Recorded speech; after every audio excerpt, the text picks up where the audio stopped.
السلام علیکم ناظرین، ہمارے چینل حسن وائس پر ایک بار پھر سے خوش آمدید۔ امید کرتا ہوں سب خیریت سے ہوں گے۔ ہماری آج کی کہانی خواجہ اسرار کا انجام میں ایک بار پھر سے خوش آمدید۔ ناظرین، کہانی آخر تک لازمی سنیے گا، سن کر آپ کو بہت مزہ آنے والا ہے۔ میری شادی غیروں میں ہوئی خوشی کی بات یہ تھی کہ میری محبت کی شادی ہوئی تھی۔ میں ایمان جس کی شادی آسم سے ہوئی، ہم بہت خوش تھے۔ آسم میرا بہت خیال رکھتے تھے، مجھ سے اتنی محبت کرتے تھے کہ میں خود کو دنیا کی سب سے خوش قسمت لڑکی سمجھتی تھی۔ آسم مجھے اپنے ہاتھوں سے کھانا کھلاتے، روزانہ شام کو دفتر سے واپسی پر میرے لیے پھولوں کا گلدستہ لاتے۔ میری زندگی تو جیسے جنت جیسی ہو گئی تھی۔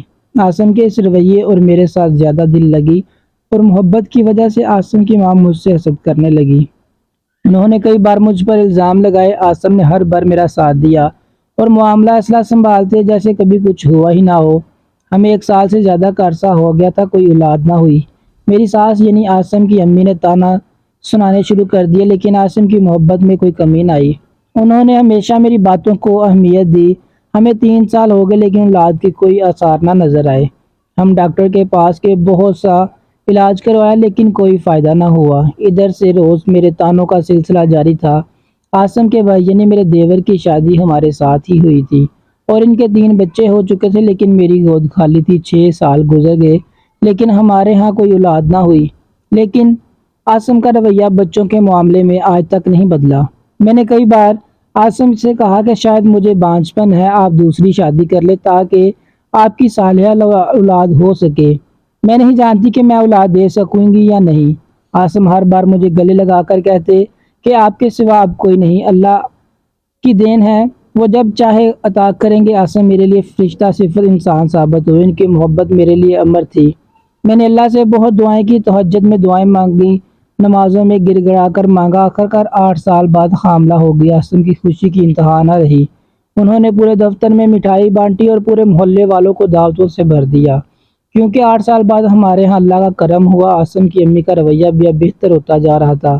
شاید بچے کی وجہ سے ہمیں کوئی غرض نہیں تھی کہ اللہ بیٹا دے گا یا بیٹی، اس لیے ہم نے کبھی الٹرا ساؤنڈ کے ذریعے معلوم کرنے کی کوشش نہیں کی۔ ہمارے لیے یہی بہت خوشی کی بات تھی کہ اللہ نے ہمیں اولاد سے نوازا اور ہمیں خوشی دی۔ آخر وہ دن آ گیا جب میرے بچے کی پیدائش ہونی تھی۔ باہر سب انتظار میں تھے کہ کیا ہوگا اور دعاؤں میں تھے کہ اللہ رحم کرے، بچہ صحیح سلامت ہو جائے۔ ڈاکٹر باہر آتے اور آسم کو علیحدہ لے جا کر خبر دیتے۔ ہم آسم جیسے ہی خبر سنتے ہیں انہیں زوردار جھٹکا لگتا ہے اور نیم بے ہوش ہو جاتے ہیں۔ باقی گھر والے آ کر اچانک آسم کو اٹھاتے ہیں اور انہیں ہوش میں لاتے ہیں، پوچھتے ہیں کہ کیا ہوا۔ آسم خاموش۔ آسم کی ماں بھاگتی ہوئی ڈاکٹر کے پاس جاتی ہے اور پوچھتی ہے کہ کیا ہوا ایسا جو میرے بیٹے کوئی بے ہوشی کی وجہ بنا۔ ڈاکٹر بتاتے ہیں کہ اولاد ہوئی ہے، ٹھیک ہے اور سلامت ہے۔ ماں نے پوچھا بیٹا یا بیٹی؟ ڈاکٹر ایک دکھ بھری سانس لیتے ہوئے جواب دیتے ہیں کہ خواجہ اسرار ہوا ہے۔ آسم کی ماں کی چیخیں اور مجھ پر اتنی اونچی آواز میں برا بھلا کہنا کہ جس کی کوئی حد ہی نہیں۔ جب مجھے اس بات کا علم ہوا تو میں بالکل بھی رنجیدہ نہ ہوئی، کیونکہ شاید یہ اللہ کی طرف سے امتحان تھا اور میں خوش تھی کہ اولاد تو ہوئی۔ 8 سال بعد میری گود بھری، لیکن مجھے اندازہ نہیں تھا کہ امتحان ایسا بھی ہو سکتا تھا۔ ڈاکٹر نے چھٹی دی اور ہم گھر آ گئے۔ اس کے بعد سے آسم کے رویے میں جو تبدیلی آئی اس کا اندازہ کبھی لگایا ہی نہیں جا سکتا تھا۔ آسم کی ماں نے مجھ پر بہت زیادہ ظلم ڈھایا، لیکن آسم ہمیشہ خوش رہا، خاموش ہی رہا۔ شاید اس وجہ سے کہ میں نے انہیں خواجہ اسرار پیدا کر کے دیا۔ یہ تو سب اللہ کی مرضی تھی اور اس کی قدرت کے آگے سوال کرنا بہت بڑا گناہ ہے۔ لیکن یہ بات نہ آسم کو سمجھ آئی اور نہ ہی میری ساس کو۔ روزانہ آسم کی ماں مجھے گندے الفاظ، طعنوں اور گالیوں سے بلاتی اور آسم سن کر صرف خاموش رہتا۔ آسم 2 دن گھر نہیں آتا تھا، اس قدر وہ مجھ سے دور ہوتا گیا، لیکن میں اپنے بچے کی پرورش خوب دیکھ بھال سے کرتی رہی، اسے کسی چیز کی کمی نہ ہونے دی۔ ایک دن آسم کی ماں نے مجھے ہر بار کی طرح الزام لگایا کہ میں نے کھانے میں مرچیں زیادہ ڈال دی تھی۔ یہ شکایت بس انہوں نے آسم سے کی تو بس آسم نے مجھے اتنی باتیں سنائی۔ یہ آسم نے 8 سال میں پہلی بار ایسی زبان میرے ساتھ استعمال کی تھی۔ انہوں نے مجھے میرے گھر چھوڑ کر آنے کی دھمکی دی اور اس بار میں خاموشی سے سنتی رہی۔ اگلے دن پھر ساس نے آسم کو میری شکایت لگائی۔ اس بار آسم نے کہا کہ سامان پیک کرو اور اپنے اس بچے کو لے کر اپنے میکے دفع ہو جاؤ۔ کچھ دن وہاں رہو، عقل ٹھکانے آ جائے گی۔ میں نے بہت منتیں کی کہ ایسا نہ کرے، میرے پر اتنا ظلم کی کیا وجہ ہے؟ میں نے عاصم کے پاؤں پکڑ لی اور بہت زیادہ روئی۔ شاید عاصم کو مجھ پر رحم آیا اور خاموشی سے وہ کمرے کے باہر چلا گیا۔ رات کے 3 بجے کا وقت تھا، مجھے اچانک ایک آواز آئی۔ ہلکی سی آنکھ کھلی تو دیکھا کہ عاصم کی ماں تکیہ اٹھائے میرے بچے کو مارنے کی کوشش کر رہی تھی۔ انہوں نے تکیہ زور سے اس کے منہ پر رکھ دیا۔ میں فوراً اٹھی اور اپنے بچے کو بچایا اور اپنی ساس کو دھکا دیا، وہ بستر پر گر گئی۔ بیڈ سے اٹھ کر کہا کہ آج اگر مجھے یہ قدم اٹھانے دیتی تو شاید عاصم کا رویہ تمہارے ساتھ اچھا ہو جاتا،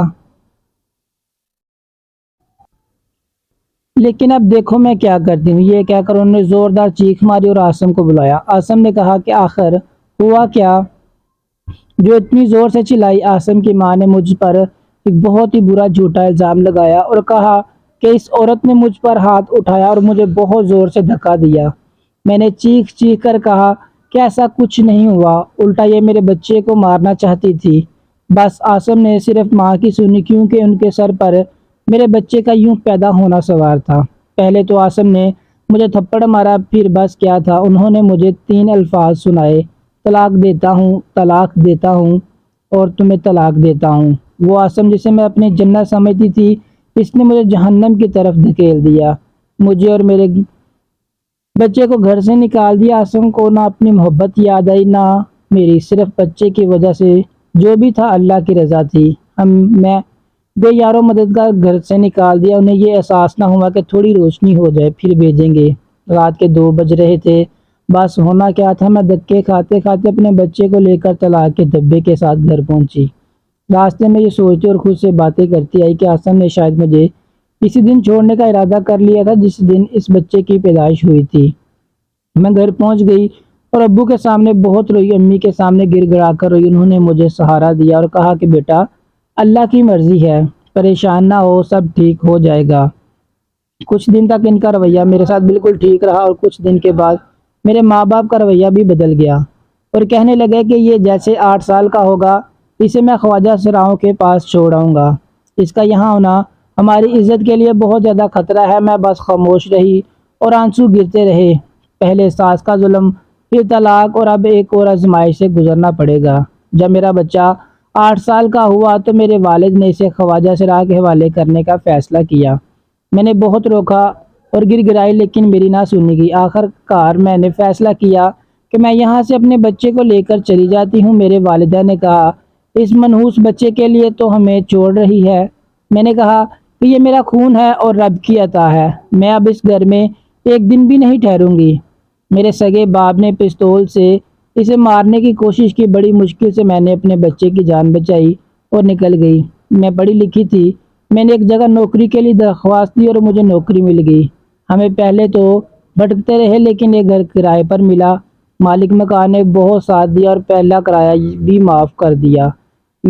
میں نے اپنے بچے کو خود پالا، اسے پڑھایا اور اسے ایک قابل شخص بنایا۔ بظاہر تو خواجہ سراؤں کی زندگی میں ہم انہیں صرف مانگتے اور اپنی عزت دیتے دیکھتے ہیں، میں نے اپنے بچے کو اتنا قابل بنایا کہ اب ہم نے ایک ریسٹورانٹ کھولا اور دونوں ماں بیٹے مل کر کماتے اور ایک ریسٹورانٹ چلا رہے ہیں۔